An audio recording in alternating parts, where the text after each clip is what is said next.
Imagine a microscopic-sized ladder contained in the part of our brain that will label our subconscious. The ladder of inference, which was first proposed by Harvard professor Chris Argyris, is the basis of this model. Every time we interact with someone, that experience enters the ladder at the bottom. That same experience zips up the ladder in the blink of an eye, exiting at the top.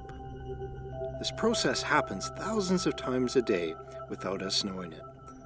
Let's focus on what happens on each rung of the ladder. On the first rung, we have the raw data and observations of our experience. This is very similar to what someone watching a video recording of our experience would see. Moving up to the second rung, we filter in specific information and details from our experience. We unknowingly filter based on our preferences, tendencies, and many other aspects that we believe are important. On to the third rung, we assign meaning to the information we have filtered through. This is where we start to interpret what our information is telling us. On the fourth rung, a very crucial thing happens. We develop assumptions based on the meaning we created on the previous rung, and we start to blur the distinction between what is fact and what is story.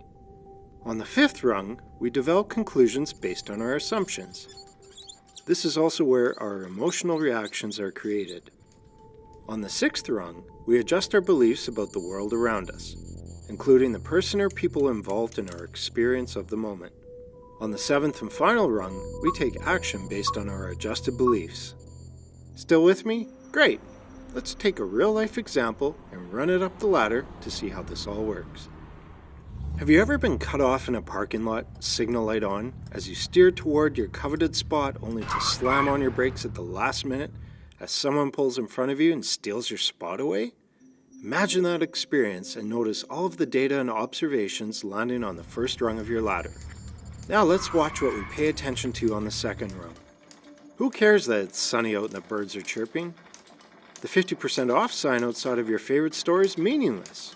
You filter in the sensation of your grip tightening on the wheel, you feel your blood pressure rise, you hear the squeal of your brakes, and you notice the expression on the face of the other driver as he pulls in front of you and quickly looks away.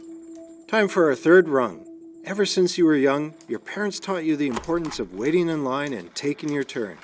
You live and die by the rule of first come, first serve. And now this guy has just stolen your spot. What gives? Up to the fourth rung we go.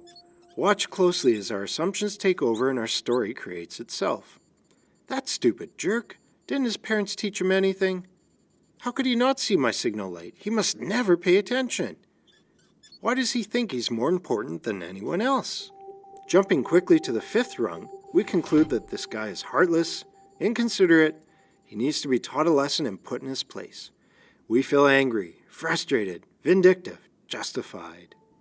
On our sixth rung, we adjust our beliefs based on the experience. That's the last time I give in. Next time someone tries to cut me off, tires will be smoking on the pavement as I squeal past them into my spot. And finally, our last rung, we take action. We back up, pull up behind his car, honk our horn, and roll down our window to scream a few choice words his way. Now, imagine, he walks over quickly, apologizing. His wife, who is almost due with their first baby, called him from inside the mall to say she is in labor and needs to get to the hospital immediately.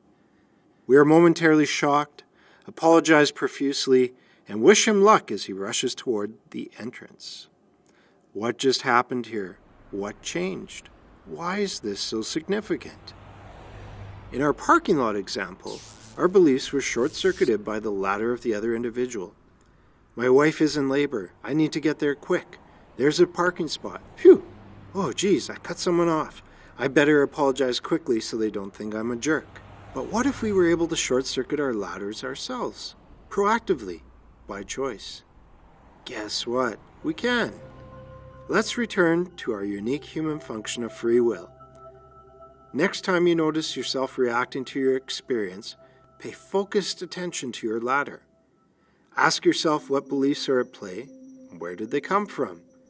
What data and observations did you filter in as a result of your beliefs, and why? Are your assumptions valid and supported by facts? Would a different set of assumptions create different feelings and result in new and better conclusions and actions?